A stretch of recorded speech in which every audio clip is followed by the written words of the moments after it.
সবাইকে স্বাগত জানাচ্ছি হৃদয়ে 88 এর বিশেষ অনুষ্ঠান আইকন 88 এ।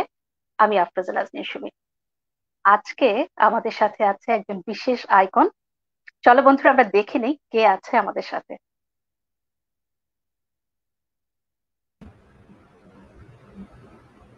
হ্যালো। বাপ্পা, তোমাকে স্বাগত জানাই। হ্যালো, কি অবস্থা সবার? সবাই তো অধীর আগ্রহে বসে আছে কখন আমাদের আইকনকে দেখবে, এবং এই তো তোমাকে পেয়ে আমরা সবাই খুব খুশি। আমার ভালো লাগছে। কেমন লাগছে তোমার? কারণ 88 এর বন্ধুদের মাঝে এসে কেমন লাগছে? খুব ভালো লাগছে, খুব ভালো লাগছে। আর হঠাৎ করে স্কুলের কথা মনে হচ্ছে, স্কুল লাইফটা মনে পড়ছে। আর মিস করি আসলে, ওই ছোটবেলাটা আমরা সবাই মিস করি। এটা স্কুল লাইফ শুধু যখন বললে, আসলে তুমি শেষ করে নাও, কথার মাঝখানে আমি কথা বলে ফেললাম। না, মানে স্কুল লাইফটা আমরা সবাই মিস করি আসলে। School life, college life, in fact আমাদের আমরা যে সময়ে প্রাতিষ্ঠানিক শিক্ষা নিচ্ছি সেই সময়গুলো আসলে অনেক বেশি মিস করি, মানে পার্টিকুলারলি আমি অনেক মিস করি। আসলেই তাই, আমরা সবাই মিস করি। আর স্কুল লাইফের কথা যখন আসলো, আমার মনে হয় কি আমি আহ, আমাদের বন্ধুদেরকে তোমার উপর একটা ছোট্ট তথ্যচিত্র করা আছে, একটু শেয়ার করি, তারপর আমরা গল্প শুরু করি। কারণ গল্প গান দিয়ে আজকে সারাক্ষণ আমরা অনেক ব্যস্ত থাকবো। তথ্যচিত্রটাকে দেখে নিলাম, আমি মনে হয় বন্ধুদের জন্য ভালো হবে। চলো দেখে আসি।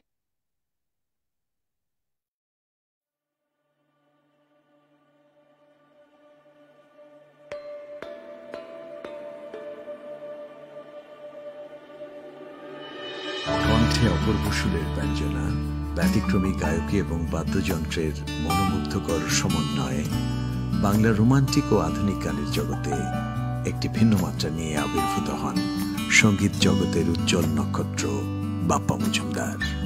তার পারিবারিক নাম শুভাশিস মজুমদার বাপ্পা। পাবনা জেলার রাধানগরের এক ঐতিহ্যবাহী সংস্কৃতিমনা জমিদার পরিবারে জন্ম নেন তিনি। বাবা পণ্ডিত বারিন মজুমদার ছিলেন উপমহাদেশের অন্যতম একজন রাগ সঙ্গীত বিশারদ ও উচ্চাঙ্গ সঙ্গীত শিল্পী।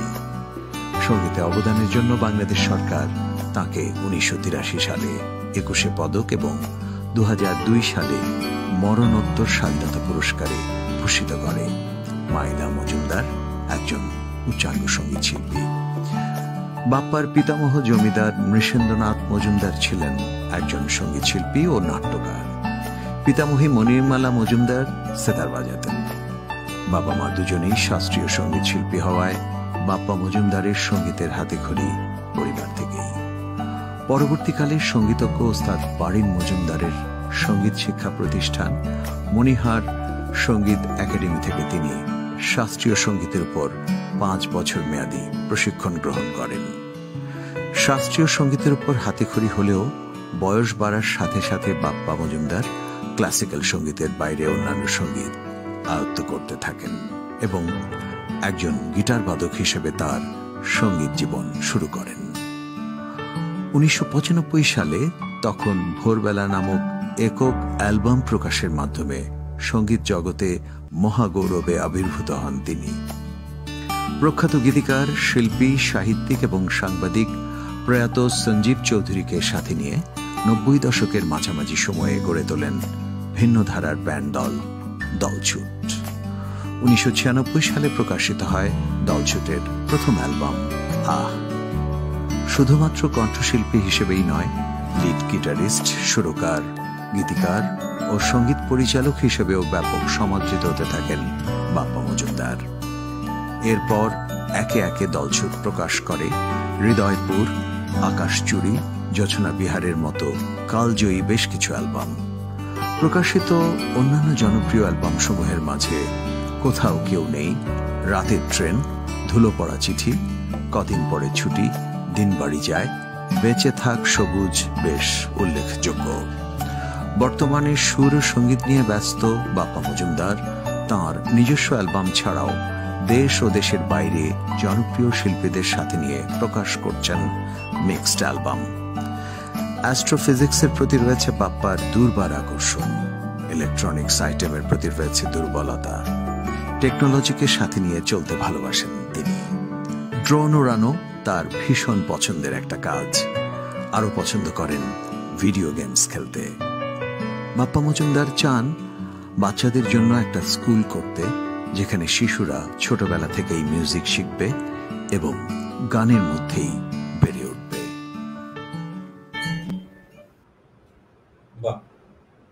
কেমন লাগলো? খুব ভালো লাগলো, সত্যি সত্যি খুব ভালো লাগলো। দুটো জিনিস বাদ পড়েছে। বলো। একটা হচ্ছে আমার একটা ফটোগ্রাফিরও শখ আছে, আমি টুকটাক ফটোগ্রাফি করি। ইদানিং একটা ভূত চেপেছে, সেটা হচ্ছে মিউজিক ভিডিও বানানো।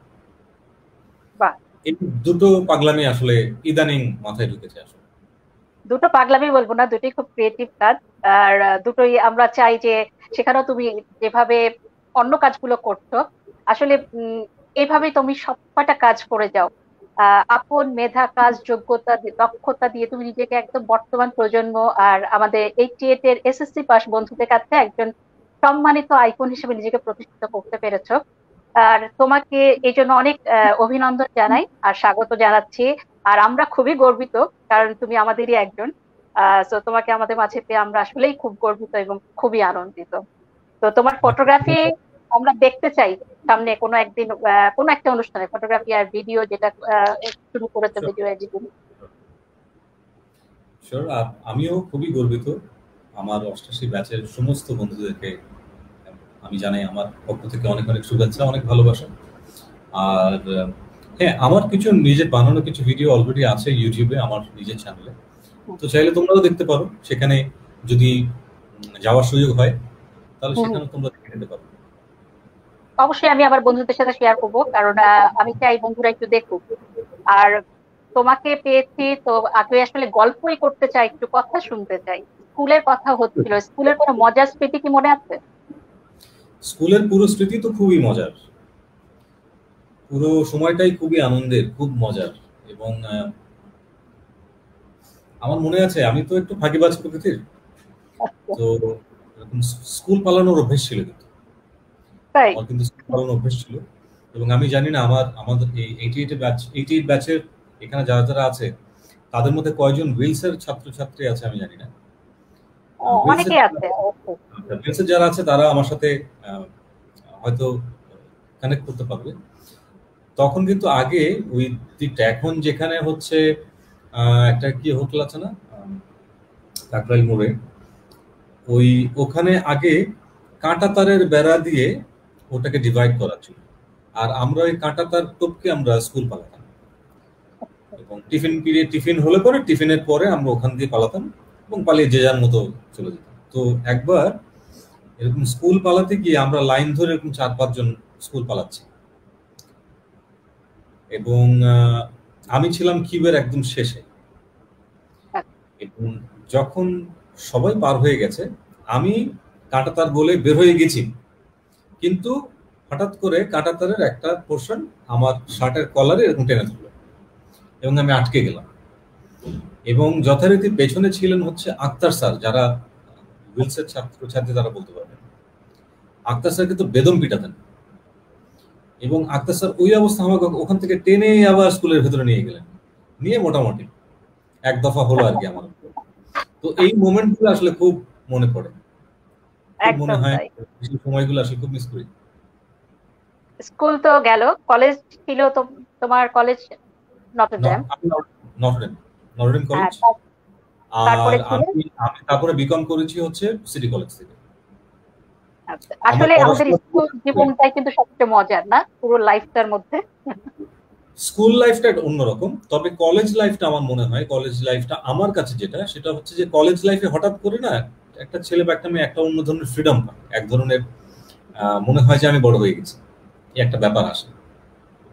এবং তখন আসলে অন্য ধরনের একটা ভাব তৈরি হয় মনের মধ্যে যে আমি তো এখন বড়। তো সেই ব্যাপারটা আমার মধ্যেও ছিল। এবং আমার যেটা মনে হয় কি, স্কুল লাইফ তো স্কুল লাইফ, সেটা ঠিক আছে, কিন্তু কলেজ লাইফের 2 বছর আমার মনে হয় চোখের পলকে চলে গেছে। আমি এখনো মাঝে মধ্যে মনে করলে আমার অবাক লাগে যে এই 2 বছর কিভাবে চলে গেল। এবং আমি পার্টিকুলারলি কলেজ লাইফে আমি এত আনন্দ করেছি, আমার কলেজের বন্ধুদের আমি তাদের সাথে আমার ভীষণ রকম ভালো যোগাযোগ।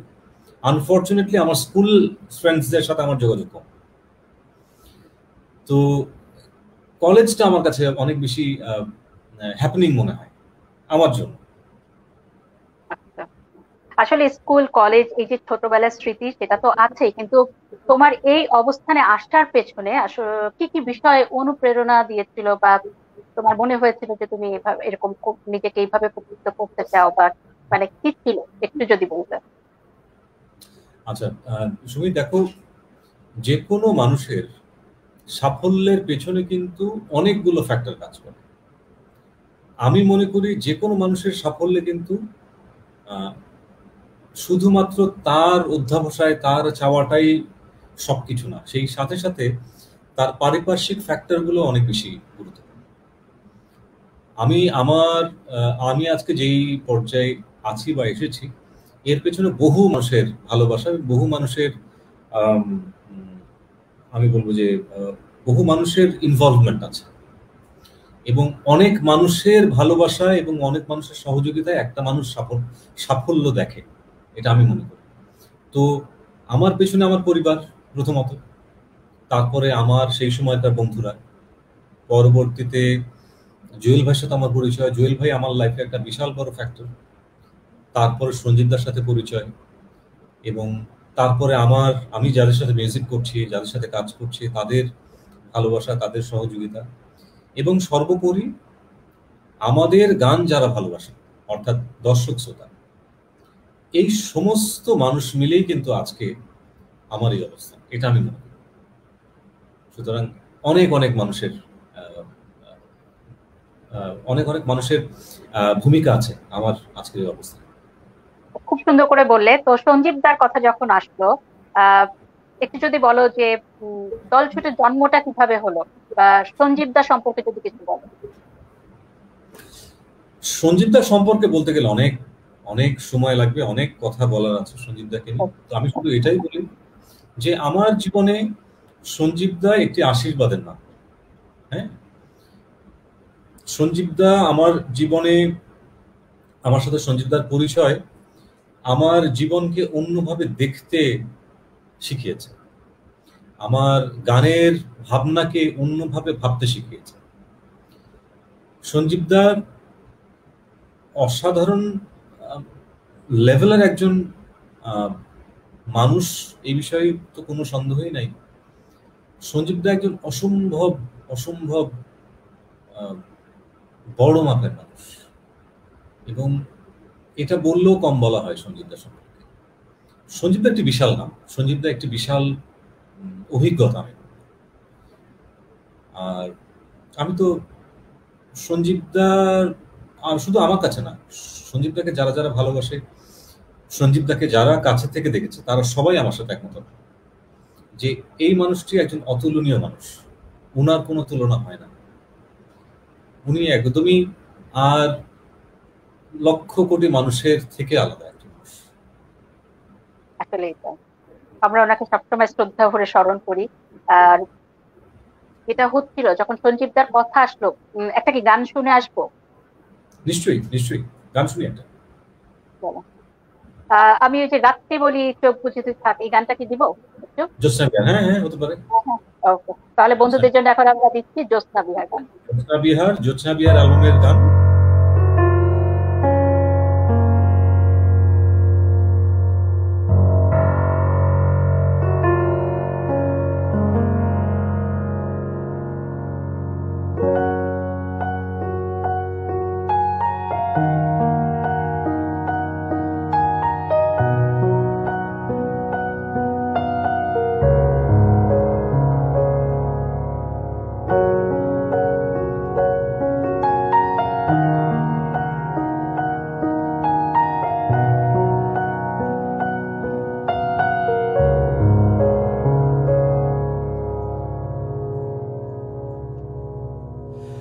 রাতকে বলি চোখ বুঝে তুই থাক, যে আসে যায় চমকে সে না যাক। রাতকে বলি রাতে আশকে, সাবধানী চোখ রাখতে বলি যে অনেক দিনের অনেক পরিচয়ে আধ ফোটা ঘুম আধিক জাগা নিয়ে চোখ খুলে দেখি কেউ নেই কেউ নেই ধরতে গিয়ে হেরে গেছি দেখতে গিয়ে থেমে গেছি হাত বাড়ালে নেই কেউ নেই একা নিজে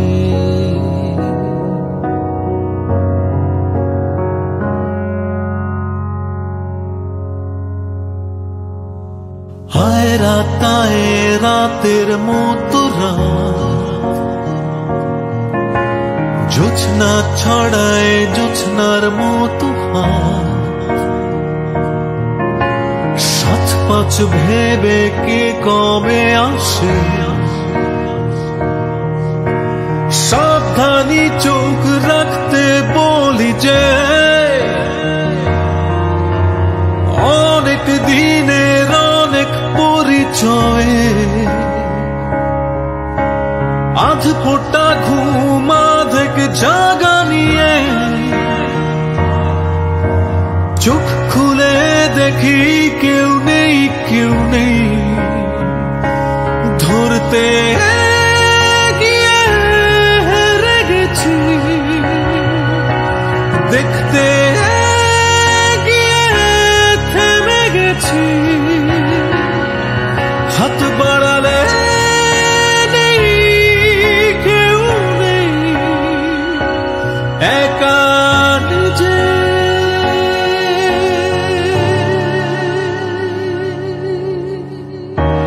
লোকে বলে স্বপ্ন জোছনা বিহার জোছনা কোনা রাত্রি উজাড়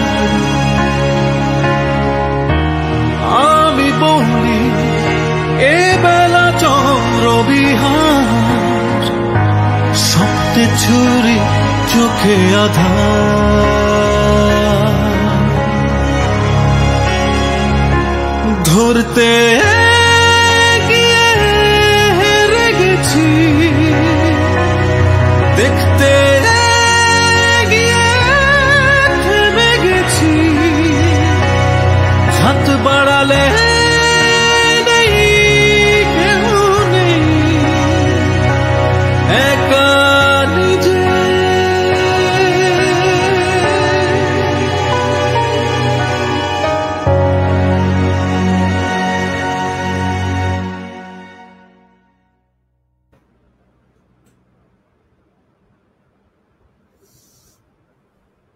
অসাধারণ গানের কথাগুলো। এই গানটা আমার অসম্ভব প্রিয় গানগুলোর একটা। সঞ্জিত দার লেখা, আমার সুর করা, আমাদের জোছনা বিহার অ্যালবামের ট্র্যাক ছিল এটি। সঞ্জিত দার লেখা সর্বশেষ গান বলছিলেন।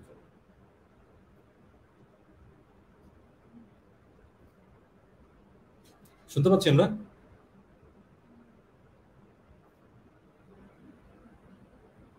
সরি, আমি ছোটবেলার কথা শুনছিলাম, কিন্তু গানের হাতে খড়িটা কিভাবে হয়েছিল এটা যদি একটু তখন আমাদের বন্ধুদের সাথে শেয়ার করতাম, আমরা সবাই খুব জানতে চায় যে তোমার হাতে খড়ি কিভাবে।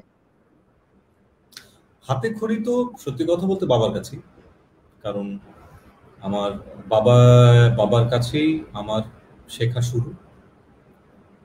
বাবার কোলে বসেই সালা গিয়েছি, আমার এটা পরম ভাগ্য। আর সেই সাথে সাথে আমার তবলায় আমার হাতে খড়ি ওস্তাদ কামরুজ্জামান মনি গুরুজির কাছে, আমার তবলায় হাতে খড়ি। আমার গিটারে হাতে খড়ি আমার বড় ভাই পার্থ মজুমদারের কাছে। আমার আরেক গুরু হচ্ছেন নিলয়দার কাছে আমি কিছুদিন শিখেছিলাম, কিন্তু আমার গিটারের মূল গুরু আমার বড় ভাই পার্থ মজুমদার। আর এই তো গান শেখার, আসলে গান শিখতে পারিনি সত্যি কথা বলতে। গান শেখার জন্য আসলে অনেক সময় দরকার, গান শেখার জন্য অনেক অধ্যাবসায় দরকার, অনেক প্র্যাকটিস দরকার। আসলে সেদিন আমি কাকে যেন বলছিলাম যে হয় কি আমরা অনেক সময় না বুঝতে পারি না যে আমরা কত বিশাল ভান্ডারের মধ্যে বসে আছি। তো আমি এমন একটি পরিবারে বড় হয়েছি যে পুরো পরিবারটি হচ্ছে সঙ্গীতের একটা প্রতিষ্ঠান, কিন্তু তখন বয়স কম ছিল বলে বুঝতে পারিনি। এখন যত বয়স বাড়ছে তত বুঝতে পারছি যে কত বড় ভুল হয়ে গেছে, এবং সেই সময় কত কিছু শেখার সুযোগ ছিল কিন্তু কিছু শিখতে পারিনি আসলে। তবে বাবা তো মিউজিক কলেজের প্রতিষ্ঠাতা ছিলেন। তো তারপরে দীর্ঘদিন পরে বাবা নিজে একটি প্রতিষ্ঠান করেছিলেন যেটার নাম হচ্ছে মনিহার সঙ্গীত একাডেমি। সেই মনিহার সঙ্গীত একাডেমি থেকে আমি 5 বছরের একটা সার্টিফিকেট কোর্স করেছিলাম। কিন্তু সেটাকে আমি শেখা বলি না, আসলে ওটা একেবারেই খুবই নগণ্য একটি প্রসেস। আমার জন্য মনে হয় যে আমার আরো অনেক কিছু শিখতে পারা উচিত ছিল।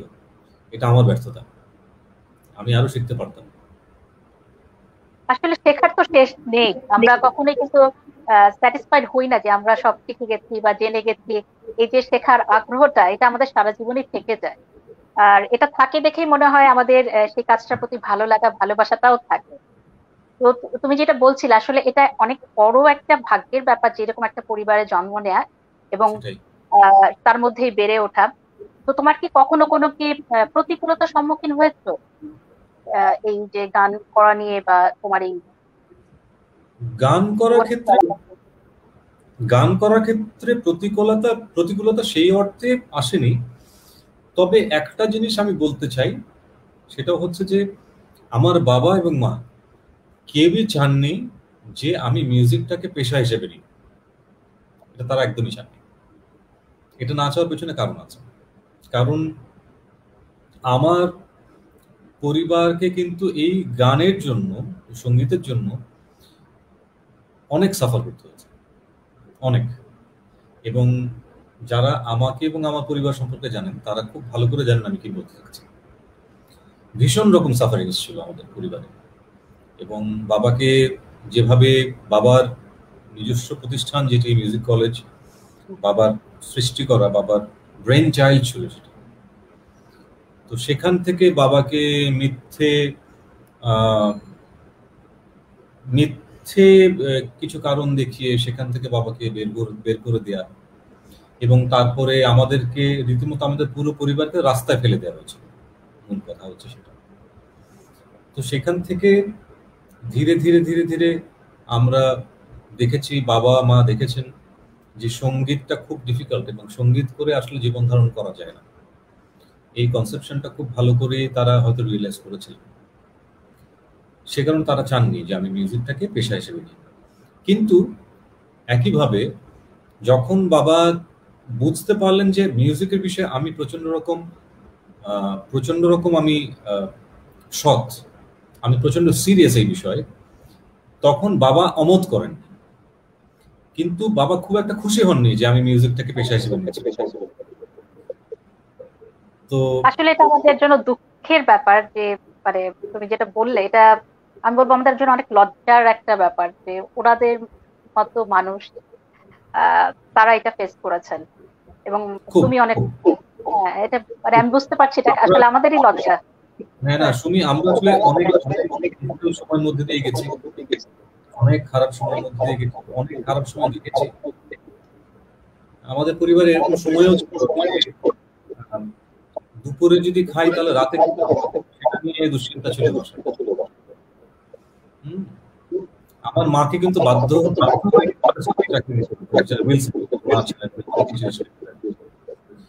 সেই পরিবারের এই ভয়ঙ্কর মধ্যে পড়ে গিয়ে কিন্তু মাকে চাকরি নিতে হয়েছে। এটা অনেক লম্বা ঘটনা। তবে আমার বাবা একটা পর্যায়ে এসে যখন দেখলেন যে আমি আলো করার আমার মধ্যে আছে, তখন তিনি আর অমত করেন। সেটাই আসলে আমি বলবো যে তুমি এই যে কষ্ট পেয়েছো বা এই যে প্রতিকূলতার সম্মুখীন হয়েছো, আসলে আমি বলবো এই লজ্জাটা আমাদের সবার, আমাদের বাংলাদেশি বাঙালি আমরা যারা আছি সবার জন্য এটা একটা লজ্জার বিষয়। কারণ ওনাদের মতো মানুষকে আমরা সেই ওনাদের প্রাপ্য সম্মানটা তখন দিতে পারিনি হয়তো। কিন্তু তোমার তো অ্যাচিভমেন্টও অনেক, তো অ্যাচিভমেন্ট গুলো নিয়ে যদি একটু বলতেন। দেখো, যে কোনো মানুষের অ্যাচিভমেন্টের মূল জায়গা তাকে মানুষ ভালোবাসে। একদম। অর্থ বাড়ি গাড়ি একটা ব্যাপার আছে, তার অনেক অর্থ, তার অনেক সম্পত্তি, অনেক কিছু। আমার তেমন কিছুই নাই, আমি খুবই সাধারণ একজন মানুষ। আমি এখনো জীবন নিয়ে যুদ্ধ করি এবং সেটা করতে আমার ভালো লাগে।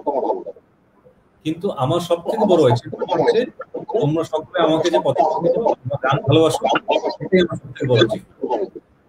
এর থেকে বেশি কিছু আমি চাই না।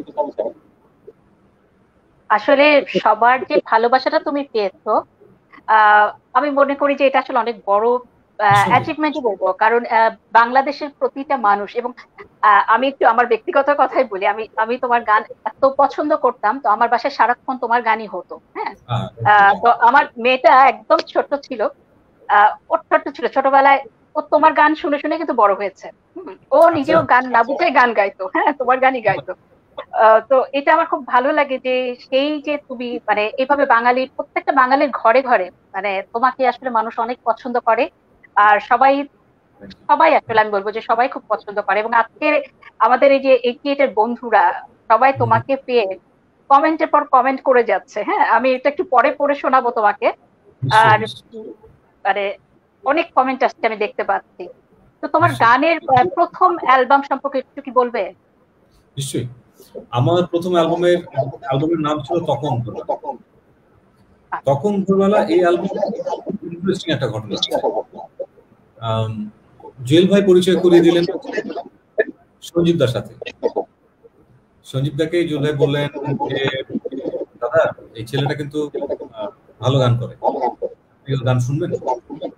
বলে হ্যাঁ শুনবো। তখনই জুয়েল ভাইয়ের অফিসের ছিল আজিজ মার্কেট। তো সেই আজিজ মার্কেটের সিঁড়িতে বসে আমি সঞ্জীব দা ভীষণ খুশি যে তোমার গান আমার খুব ভালো লেগেছে, আমাকে তুমি করো, তোমার গান আমার খুব ভালো লেগেছে, আমি তোমাকে কিছু গান দেবো। এই দিয়ে আমার এবং আমার প্রথম অ্যালবামটা ছিল একদমই ভিন্ন ধাঁচে। এখানে সেই অর্থে প্রেমের গান ছিল, এখানে মূলত ছিল হচ্ছে একেবারে জীবনে ঘটে যাওয়া ঘটনা, আত্মহিক ঘটনা গান। এখানে বেশ কিছু গান ছিল যেগুলো কবিতা, তার মধ্যে একটি কবিতা আমি শুরু করেছিলাম রুহুল মোহাম্মদ শহীদুল্লাহর লেখা, আর একটি কবিতা ছিল বীরেন্দ্র চট্টোপাধ্যায় তার লেখা। এই দুটো কবিতা আমি শুরু করেছিলাম। আরেকটি কবিতা ছিল হচ্ছে তখন ভোরবেলা, শুভ রহমান বাবা। তো এই তিনটে কবিতা আমি শুরু করি ওই অ্যালবাম। ওই অ্যালবামটা আমার কাছে অন্যরকম ভালোবাসা। তো সুর করেছো, প্রথম গান গেয়েছো তুমি বললে সিঁড়িতে বসে। এখন আমাদের বন্ধুদেরকে একটু গুনগুন করে একটু গান শোনাবে খালি গলায়? হ্যাঁ নিশ্চয়ই। কি শুনবে বলো? তোমার যেটা পছন্দ, একটা আমার বন্ধুদের সবার জন্য যেটা মনে হয় এই মুহূর্তে তোমার মনে আসছে।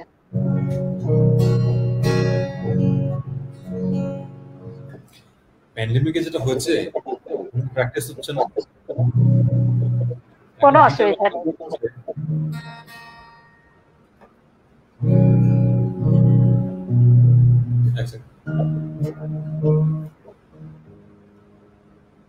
তুমি গুনগুন করে যা গাবে সেটাই আমাদের সব বন্ধুরা মানে প্রচন্ড আগ্রহ নিয়ে শুনবে, সবাই অপেক্ষা করে আছে।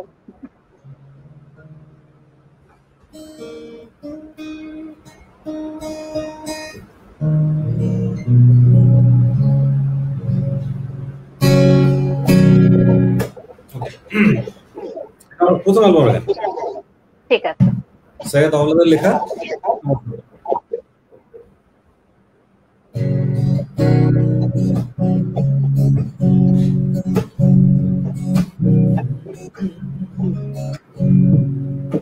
জলের কণা পড়ে,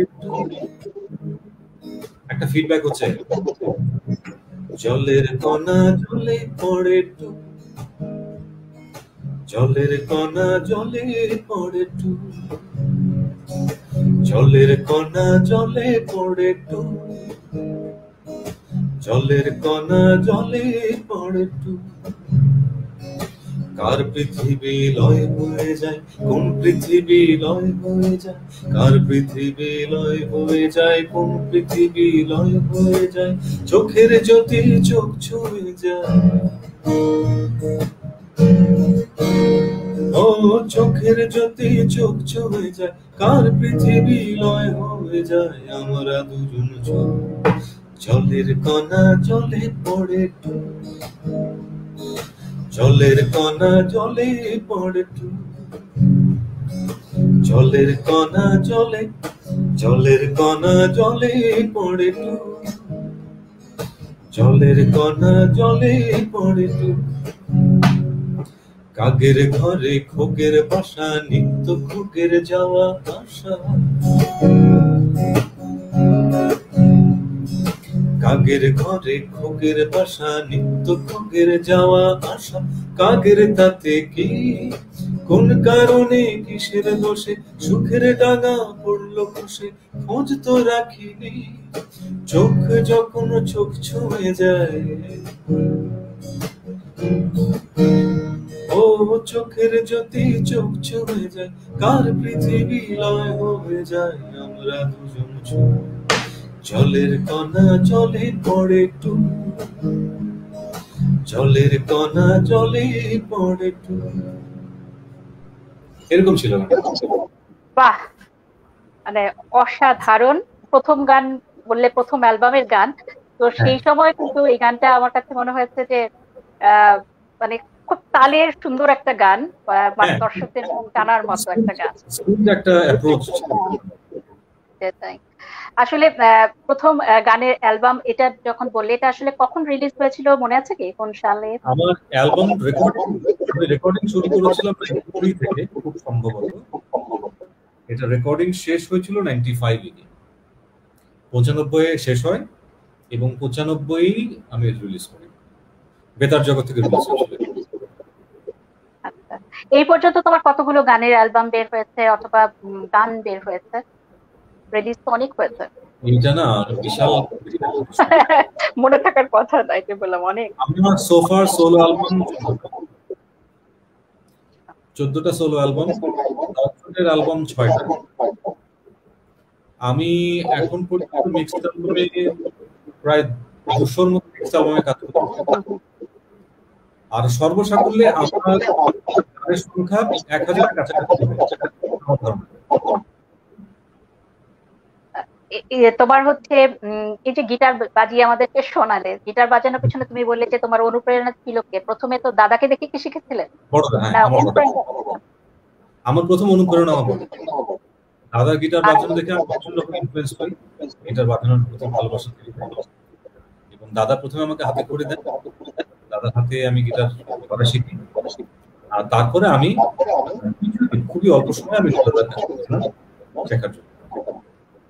আর শাস্ত্রীয় সঙ্গীতের কোথায় শিখেছো? শাস্ত্রীয় সঙ্গীত তোমার বাবার কাছে? না, শাস্ত্রীয় সঙ্গীত বাবার কাছে, বাবার কাছেই শেখা। আবার মনিহাস একাডেমি থেকে আমি 5 বছরের সার্টিফিকেট কোর্স যেটা সেটা। আরেকটা জিনিস জানতে চাই, তুমি তো নিজে এত ভালো গান গাও, মানে তোমার ভক্ত সবাই, হ্যাঁ, আর তুমি যে ভিডিও চিত্রটা দেখলে, তথ্যচিত্রটা, এটাও কিন্তু বানিয়ে দিয়েছে আমাদেরই আরেকজন বন্ধু নাজিব জহির, ও গান গায়, ওরই ছেলে শেহজাদ ছোট্ট মানুষক তোমার জন্য বানিয়ে দিয়েছে তথ্যচিত্রটি, আর এটার কিন্তু ভয়েস দিয়েছে আমাদেরই আরেকজন বন্ধু মাসুক শামসুদ্দিন খালেদ। তো সবার যে এই যে ভালোবাসা, এত কিছু, তুমি সবার প্রিয় শিল্পী, তোমার প্রিয় শিল্পী কে? আমার প্রিয় শিল্পী অনেক অনেক, নাম বলে শেষ করা যাবে, তবে যদি চট করে জিজ্ঞেস করো তাহলে আমি বাংলাদেশে আমার সব থেকে প্রিয় শিল্পীদের মধ্যে একজন হচ্ছেন সুবীর নন্দী, একজন হচ্ছেন সাবিনা চৌধুরী, লাকিয়া খান, কুমার বিশ্বজিৎ, পার্থ বড়ুয়া আমার পছন্দের ভোকালিস্ট, অনেক আছে, অনেক অনেক। ফাহমিদ আবার গান আমার খুব ভালো লাগে। আমার এখন আমার থেকে বয়স ছোট, আমি বলবো আমার পরের জেনারেশন, সেই জায়গাতে 3টা ভয়েস আমার ভীষণ রকম ভালো লাগে। একটা হচ্ছে কনা, আর একটা হচ্ছে এলিটা। এই তিনজনের ভয়েস আমরা ভীষণ পছন্দ। আমাদেরও সবার পছন্দ, কারণ ওদের ভয়েস একটু ডিফারেন্ট, গানগুলো ডিফারেন্ট। কিন্তু আজকে আমি তোমার কথাই শুনতে চাই যে এই যে ইদানিং গানের কথা বললে, যে এখনকার যুগের গানের শিল্পীদের কথা বলে, তো ইদানিং যে গানগুলো হচ্ছে সে বিষয় নিয়ে তুমি কি ভাবছো, তুমি কতটুকু সন্তুষ্ট? সুমি, এখন অনেক ভালো গান, ভালো গান আসলে সবসময় হচ্ছে। এখন এমন নয় যে ভালো গান হয়েছে সবসময় হবে, কিন্তু সমস্যা যেটা সেটা ভালো গানের প্রচারটা অনেক কম। সেই দিক থেকে যে গানগুলো মানসম্মত নয়, যে গানগুলো আমাদের সমাজে কোনো রকম উপকার করছে না, আমাদের সমাজের মানুষের বোধের ক্ষেত্রে কোনো পজিটিভ ইফেক্ট রাখছে না, সেই ধরনের গান কিংবা কন্টেন্টের প্রচার অনেক বেশি এবং তার ভিউ অনেক বেশি। সো আমার কাছে মনে হয় যে এইখানে আমরা সবাই একটা দায়িত্বের মধ্যে পড়ে গেছি। আসলে ভালো গানকে আসলে আমাদের সবার সম্মিলিতভাবে প্রমোট করতে হবে। এটা আমার একার দায়িত্ব না, এটা প্রোডাকশন কোম্পানিরও একার দায়িত্ব না, এটা এখন শ্রোতাদেরও দায়িত্ব যে আমি ভালো গানটাকে বেশি করে শুনবো এবং ভালো গানগুলোকে মানুষের মাঝখানে আরো ছড়িয়ে দেওয়ার জন্য কাজ করব।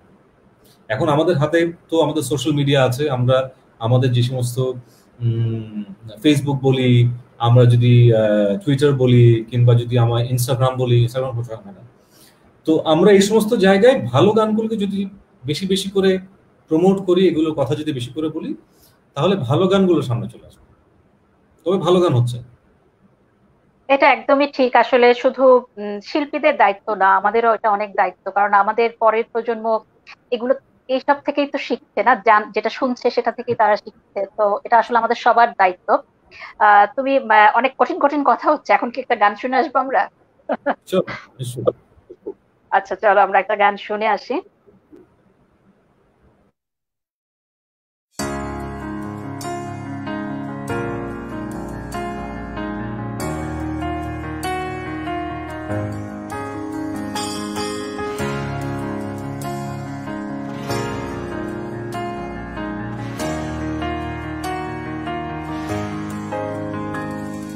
কিসের গন্ধে পোড়াও শরীর, ভালোবাসা নাকি ঘৃণায়?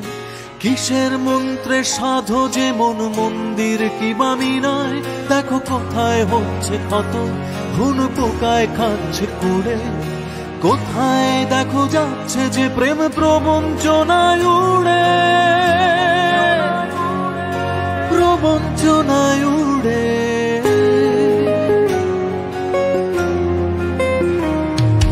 কিসের গন্ধে পোড়াও শরীর, ভালোবাসা নাকি ঘৃণায়? কিসের মন্ত্রে সাধো যে মন মন্দির কি বামিনায়? দেখো কোথায় হচ্ছে ক্ষত, ঘুন পোকায় খাচ্ছে কুড়ে। কোথায় দেখো যাচ্ছে যে প্রেম প্রবঞ্চনায় উড়ে, প্রবঞ্চনায় উড়ে।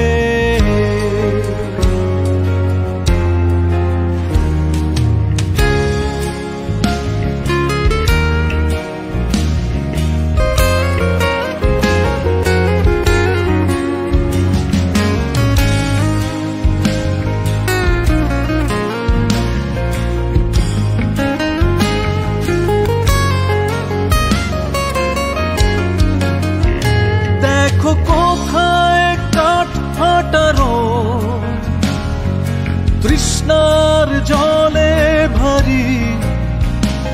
তোমার সাথে কোনদিনও ছিল না তোমারই। দেখো কোথায় কাঠ ফাটা রোদ, তৃষ্ণার জলে ভারী। তোমার সাথে কোনদিনও ছিল না তো বাড়ি। দেখো কোথায় ভাঙছে নদী জোয়ার ভাটার টানে। পাপ পুণ্যের হিসেব কি আর মনটা তোমার জানে? মনটা তোমার জানে।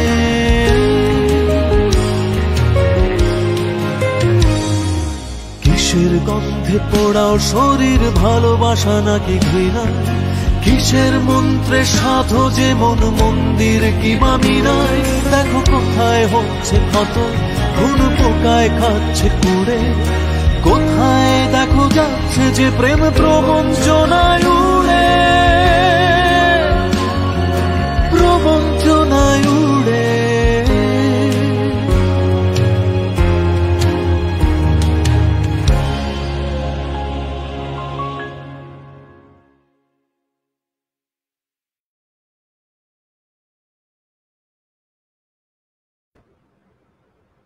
Thank you. দারুণ সুন্দর একটা গান শুনলাম, দলছুটের প্রবঞ্চনা। তো গানটা, হ্যাঁ গানটা খুব সুন্দর। নতুন অ্যালবামের গান বললে, কিন্তু দলছুটের জন্মটা একটু বলো না, মানে কিভাবে দলছুটটার জন্ম হলো? দলছুটের জন্ম তখন আমি আর সঞ্জিত দ্বারা একটি ব্যাকগ্রাউন্ড মিউজিকের কাজ করছিলাম। অশোক কর্মকারের, শিল্পী অশোক কর্মকারের একটি ইনস্টলেশন এক্সিবিশনের জন্য। তো সেখানে ব্যাকগ্রাউন্ড মিউজিক করতে গিয়ে আমি কাজ করছি, তখন আমরা মনে হলো যে আমরা বুঝতে পারছি যে কি বলতে চাইছে। আমাদের মিউজিকের বোধের জায়গাটা খুব একরকম। তো সেই ভাবনা থেকেই এরকম একটি প্রস্তাব আসলো যে একসাথে কিছু করা যায় কিনা। তো তার থেকে দলছুটের সৃষ্টি, এবং তারপরে আমরা সিদ্ধান্ত নিই যে আমরা একসাথে কাজ করব। তখনও ব্যান্ডের নাম ফাইনাল হয়নি, কিন্তু আমরা একসাথে কাজ শুরু করেছিলাম, রেকর্ডিং শুরু হয়, এবং রেকর্ডিং চলাকালীন সময়ই আমরা সিদ্ধান্ত নিই যে আমাদের এটা এই প্ল্যাটফর্মের নাম হবে দলছুট। তো এটাই দলছুটের সৃষ্টির মূল ঘটনা। বাহ, মানে দলছুটের জন্ম হয়েছিল দেখে আমরা এখন এত মানে কি বলবো, এত হৃদয় স্পর্শী, এত ভালো লাগার গানগুলো আমরা পাই। আর প্রত্যেকটা গান কিন্তু আমাদের সবার মনে জায়গা করে নিয়েছে, এবং সবাই খুব পছন্দ করে গানগুলো। আর তোমার মেয়ে তো দেখি খুব, মানে এখনই তো অনেক সুন্দর গান করে। আমি সেদিন দেখলাম ও মাইক, ওরে বাবা, ও ও খুব গান পছন্দ করে। ও গান, যে কোনো গান হলেই ও দুই হাত এরম করে দাঁড়িয়ে যায়, দাঁড়িয়ে ঘুরতে থাকে। সো ও ভীষণ রকম গান পছন্দ করে। মিউজিকটা মনে হয় ওর শরীরের মধ্যে আছে। হ্যাঁ, এবং সুরে করে। আবার ও যখন কবিতা করছে খুব সুন্দর সুরে সুরে করে। আমি দেখি যে ওর ভালো সেন্স। আমি অনুষ্ঠানে আসার আগে আমার এই মাইক্রোফোনটা অন করে দিয়েছিলাম, একটা গান চলছিল, সেই দেখলাম যে খুব সুন্দর সুরে সুরে মিলিয়ে মিলিয়ে এসে আহা করছে। খুব ভালো লাগলো দেখে। আসলেই ভালো লাগে। তো তোমার নিজ প্রজন্মকে তুমি আইকন হিসেবে কিভাবে গড়ে তুলছো, মানে কি করছো বা কি চাও, কেমন চাও? এখন তো বলা যায় না, এটা হচ্ছে ও সিদ্ধান্ত নেবে, বড় হোক, ও যেটা করতে চায়, ও যেটা হতে চায়, ও সেটাই হবে, কোনো বাধা নেই। আচ্ছা, কিন্তু আমাদের যারা এই প্রজন্মের, আমাদের যারা আছে, আমাদের সন্তানরা যারা তোমাকে পছন্দ করে, তোমার মতো আইকন হতে চায়, তাদের জন্য কিছু কি বলবে? দেখো সুমি, আমি নিজেকে আইকন মনে করি না। আমি কারোর জন্য আইকন হব, আমি সেটা মনে করি। কারণ হচ্ছে যে সেটা হতে গেলে অনেক অনেক কিছু থাকতে হয়, অনেক কিছু বিষয় আছে। তবে একটা জিনিস আমি বলতে চাই, যারা নতুন প্রজন্ম যারা কাজ করতে চাইছে, যারা যে কোনো বিষয়ে কাজ করতে চাইছে না কেন, সেখানে সে যেন একাগ্রচিত্ত হয়, সে যেন খুবই যেটা করতে চায় সেটা যেন সে মনোযোগ দিয়ে করে, এটাই আমি চাই। আর সেই সাথে সাথে আমি আরেকটা কথা বলতে চাই, এটা হচ্ছে এই শিশুদের বাবা মায়ের প্রতি, যে তাদেরকে ফোর্স করার দরকার নেই। একটা বাচ্চাকে ও ডাক্তার ইঞ্জিনিয়ার হতেই হবে এমন কোথাও কোনো কিছু লেখা নেই। ওকে ডাক্তারই হতে হবে, ওকে ইঞ্জিনিয়ারই হতে হবে, ওকে আর্কিটেক্টই হতে হবে, কোথাও বলে দেয়া নেই। ও যেটা করতে চায়, ও যেটা হতে চায়, ও যেটা ভালোবাসে, সেটাই করতে দেওয়া উচিত। তাতেই বরং ও আরো বেটার করতে পারবে নিজেকে। এটা একেবারে আমার ব্যক্তিগত মতামত। না, তোমার না, এটা আমি মনে করি যে সেটা যদি করতে দেওয়া হয়, তাহলে যেটা হয় কি, বাচ্চারা মন দিয়ে করে কাজটা, কিন্তু তার 100% দিয়ে করে, তাই না? তো তোমার কথাগুলো খুবই ভালো লাগছে, কিন্তু আমার মনে হয় কি, দর্শকরা আমাকে পরে, আমাদের বন্ধুরা আমাকে পরে বকা দিবে যে কেন তোমার গান শুনছি না। অনেক রিকোয়েস্ট আসছে, অনেকে লিখেছে পরিগান তোমাকে করতেই হবে, এরকম অনেক রিকোয়েস্ট পাচ্ছি, তো একটা কি গান শোনাবে তুমি? নিশ্চয়ই। নার্গিস আফরোজা লিখেছে পরি গানটা গাও। হ্যাঁ। গাও না, আমরা বান্ধবীর পরি হয়ে উড়ে যাই। আচ্ছা ঠিক আছে, নার্গিস আফরোজ, আচ্ছা ঠিক আছে, দেখা যাক কি হয়। তোমার এই পরি গানটা আমি প্রথম শুনেছি জীবনে, জানো, তোমার গান যখন শুনেছি ফার্স্ট পরি গান। ওকে, পরি এই গানটি আমাদের আমার ধুলো পড়া চিঠি অ্যালবামের ট্র্যাক। এই গানটা লিখেছে রানা।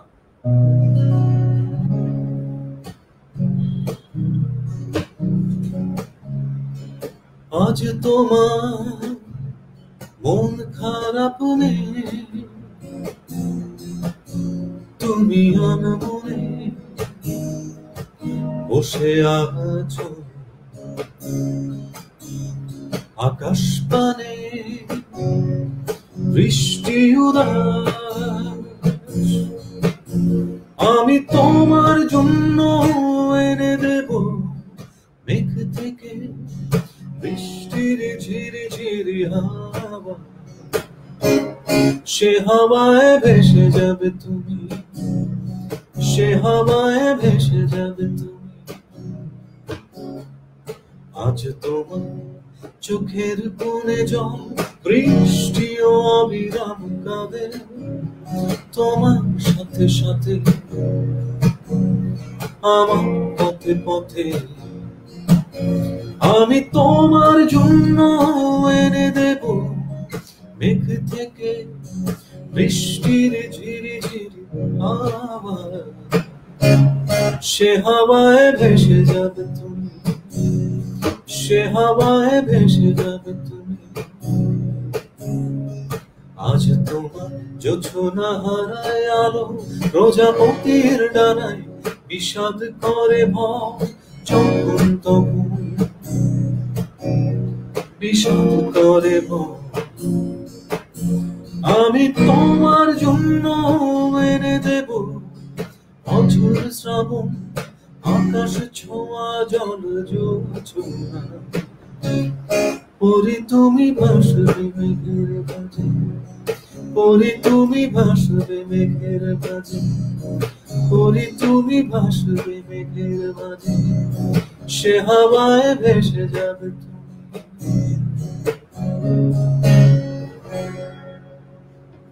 অসাধারণ তোমার এই গানটা। মানে আমার মনে হয় বাংলাদেশে সবাই সবাই ছোট বড় সবাই পছন্দ করে, মানে অদ্ভুত একটা সুন্দর গান।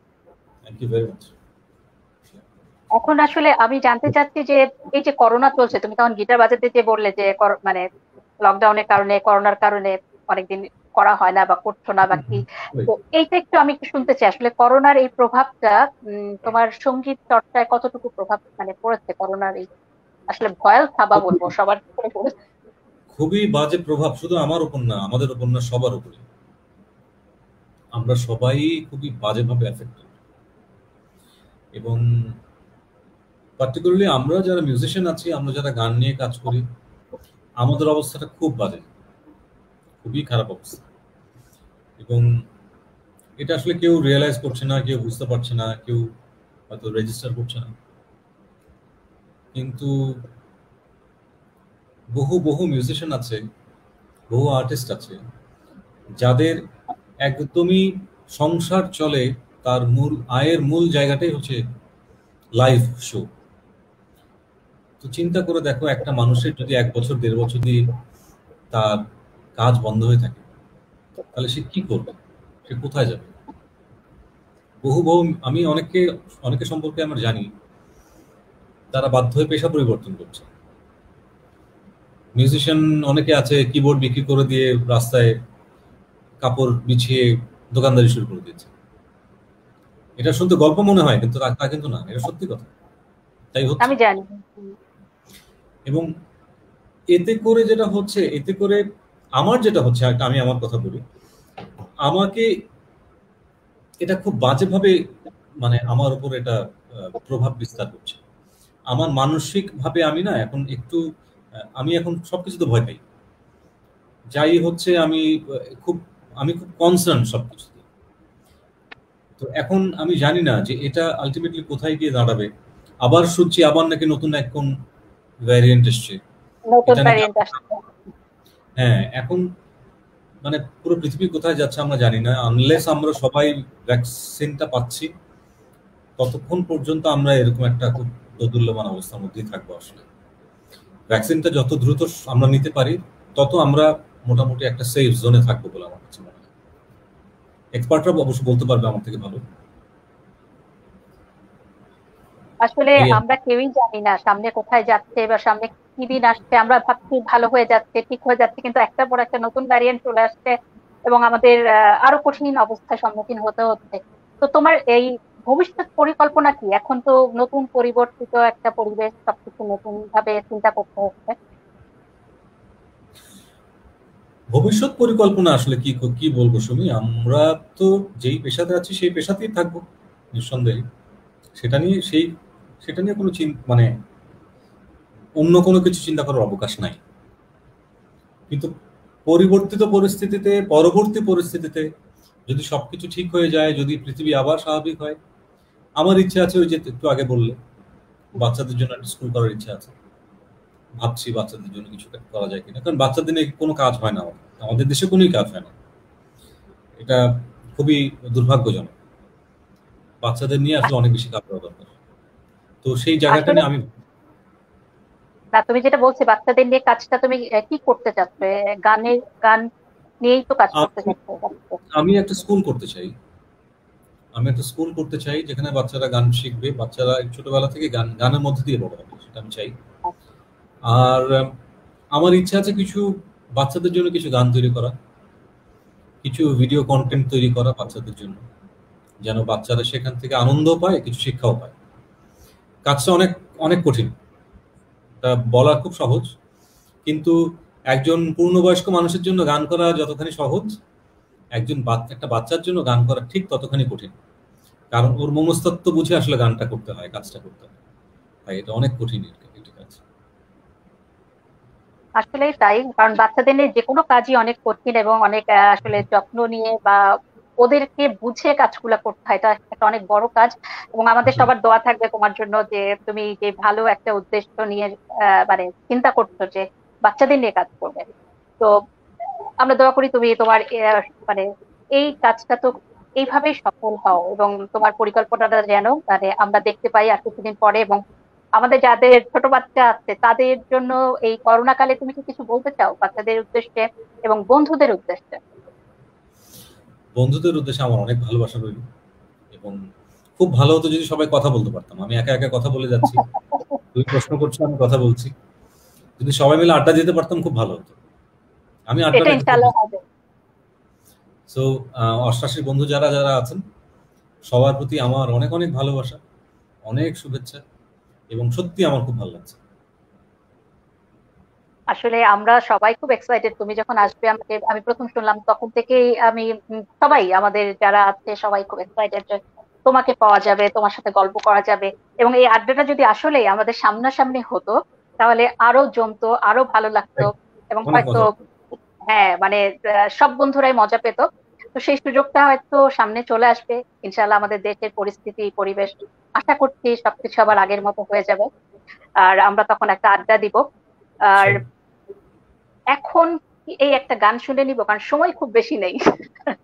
একটা গান গাই, তারপরে ঠিক আছে, ওকে।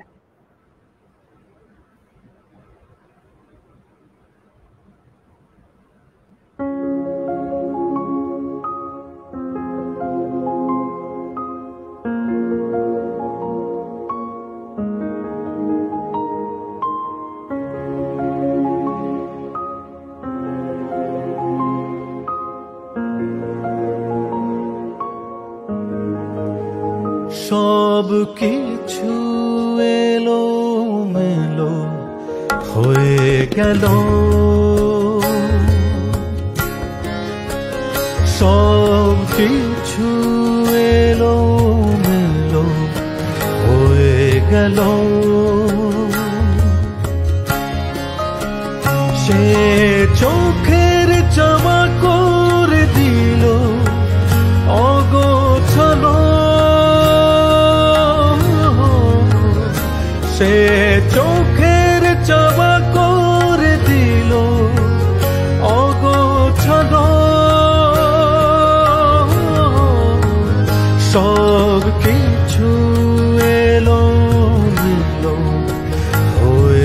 গেল,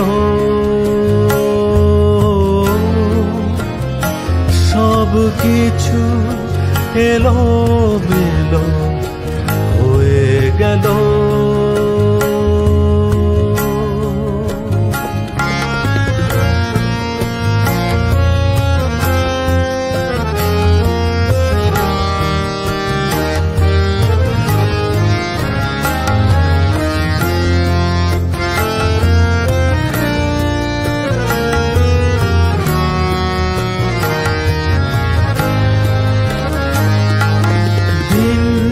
জুড়ে মন পড়ে থাকে সেই চোখের ভাষা, পড়ার ফাঁকে কিভাবে বোঝায়, কি করে কাটে দিনগুলো।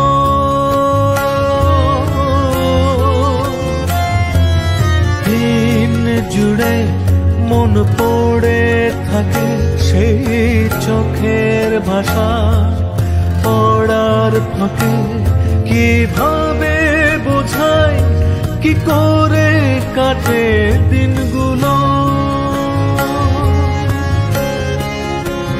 সব কিছু এলো মেলো হয়ে গেল, সব কিছু এলো মেলো হয়ে গেল।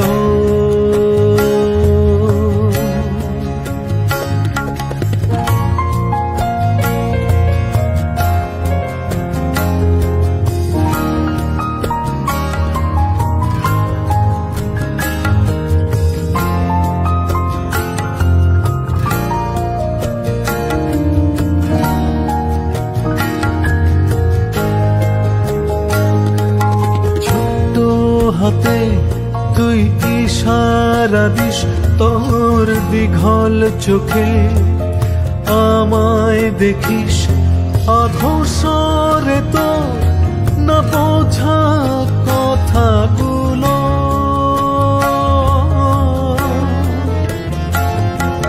ছোট্ট হাতে ইশারা দিস তোর দিঘল চোখে, আমায় দেখিস আধসরে তো না বোঝা কথাগুলো। সব কিছু এলো মেলো হয়ে গেল, সব কিছু এলো মেলো হয়ে গেল।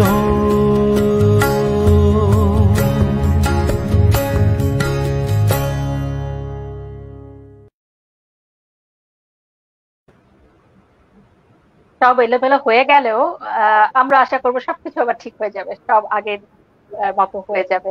তো তুমি আড্ডার কথা বলছিলে, আমরা কি কমেন্ট গুলো পড়ে নিবো বাপ্পা? চলো কমেন্ট গুলো পড়ে আড্ডাও হয়ে যাবে, সবার সাথে কথা জানা যাবে। তো ইফতেখার হাসান চৌধুরী বলেছে বেস্ট বিশেষ বন্ধু।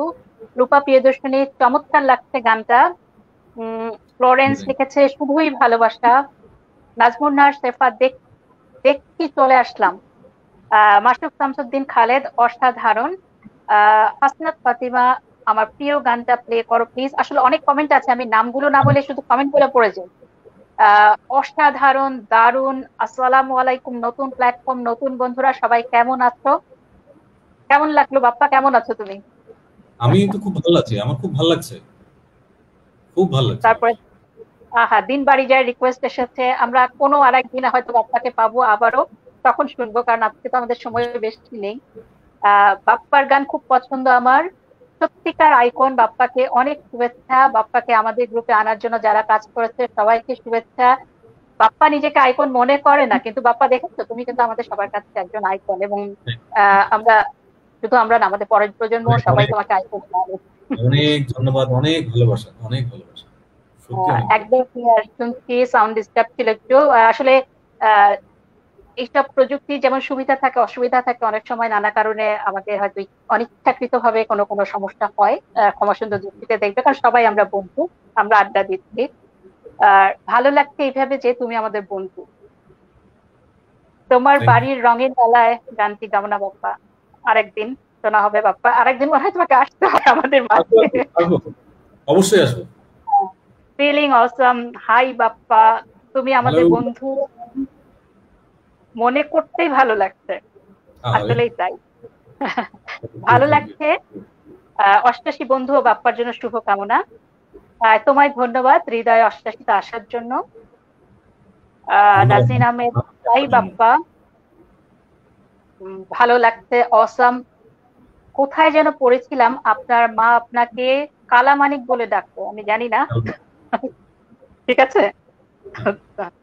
কালো মানিক। তারপরে ভালো ভালো, হ্যাঁ, হৃদয় এগিয়ে এগিয়ে যাবে বহুদূর। বাপ্পা আমাদের বন্ধু ভাবতেই ভালো লাগছে, বন্ধু বন্ধু বন্ধু, সবাই খুব এক্সাইটেড, আমি বললাম না তুমি আসছো, সবাই এক্সাইটেড।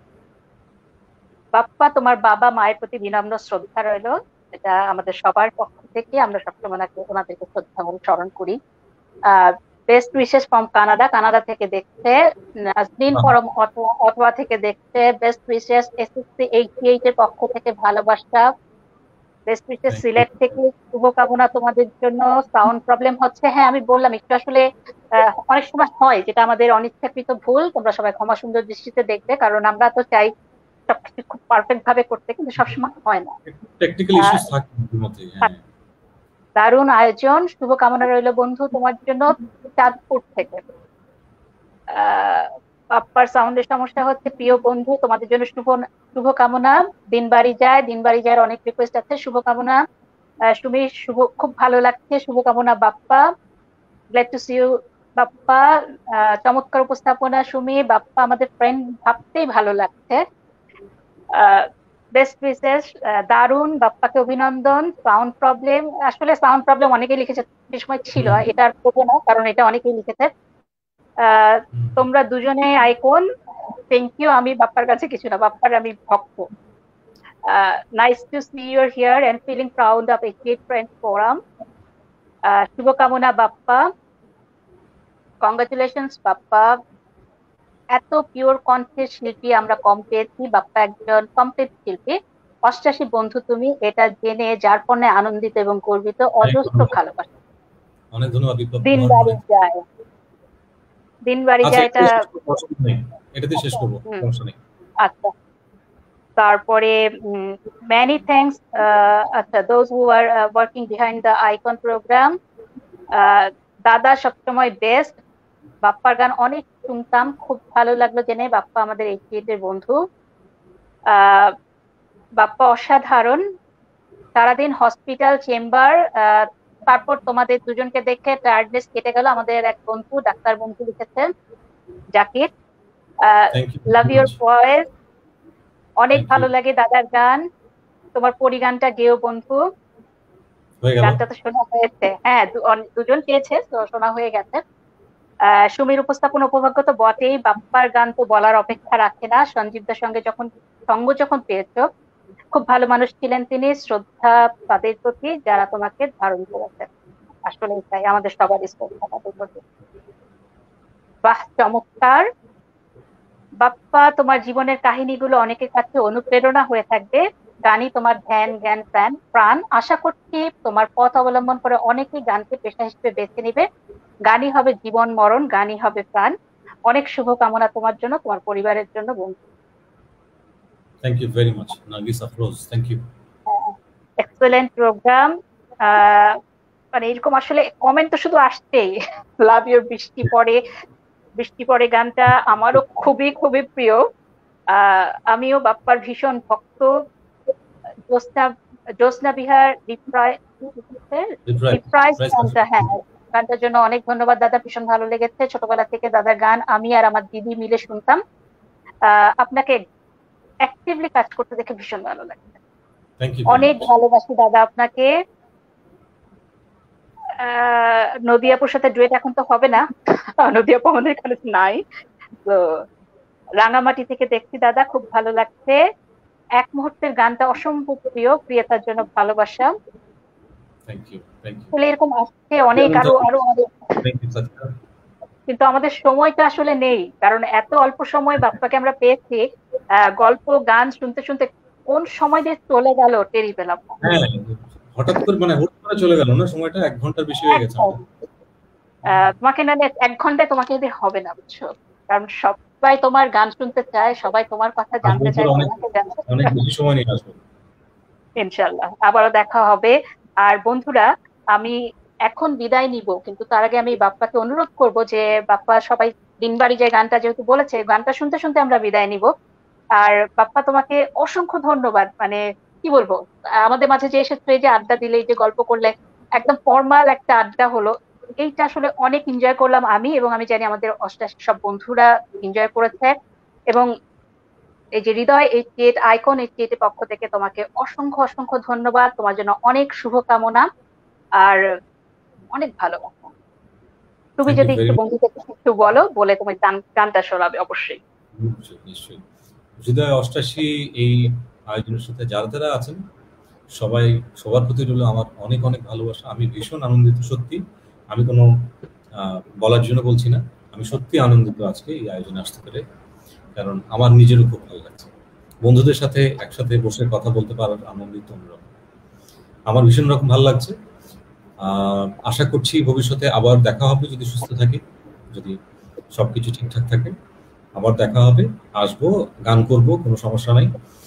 আর আমি শুধু আমার তরফ থেকে বলতে চাই সবাইকে, সবাই যেন সাবধান থাকেন, সবাই যেন নিরাপদ দূরত্ব অবলম্বন করে চলাফেরা করেন। ভিড় এখন এড়িয়ে চলাটা খুব বেশি জরুরি। যদিও লকডাউন চলছে, অনেক জায়গায় লকডাউন হচ্ছে, অনেক জায়গায় লকডাউন হচ্ছে না, নামে মাত্র লকডাউন হচ্ছে। তো এটা না করে আমার কাছে মনে হয় যে যে প্রজ্ঞাপনগুলো আসছে সেটা যতটুকু সম্ভব মেনে চলার চেষ্টা করি আর সাবধান থাকি, এই। আর আমি দিন বাড়ি যায় গানটি গেতে গেতে আমিও বিদায় নেব। এই গানটি লিখেছে রাসেল ওনিল। আমি কিছু অংশ করছি, হ্যাঁ, পুরোটা হয়তো করতে পারবো না। ওকে।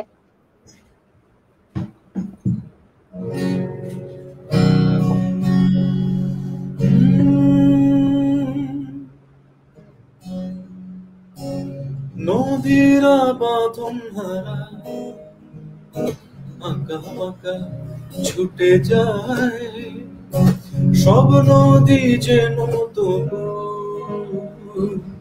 মিলবে মোহনায়। আমার উনুনের বাধা তোমারই সে অঙ্গিনায়, যেতে পথে আজ এইটুকু বলি, যত দূরে যায় জানি না তো কবে, জেনে রেখো শুধু ফের দেখা হবে। যত দূরে যাই জানি না তো কবে, জেনে রেখো শুধু ফের দেখা হবে। দিন বাড়ে যায় চড়ে পাখির ডানায়, যদি না হয় কথা জমে নীরবতা। তুমি চোখে রাখো চোখে চোখে কথা, যেতে পথে আজ এইটুকু বলি, যত দূরে যাই জানি না তো কবে, জেনে রেখো শুধু ফের দেখা হবে। ফের দেখা হবে। সবাই ভালো থাকুন। ইনশাআল্লাহ সবাই ভালো থাকবে, আপনিও ভালো থাকবেন। দর্শকরা যারা এতক্ষণ আমাদের সাথে ছিলেন সবাই খুব ভালো থাকবেন। সবাইকে আমি বিদায় জানাচ্ছি। আল্লাহ হাফেজ।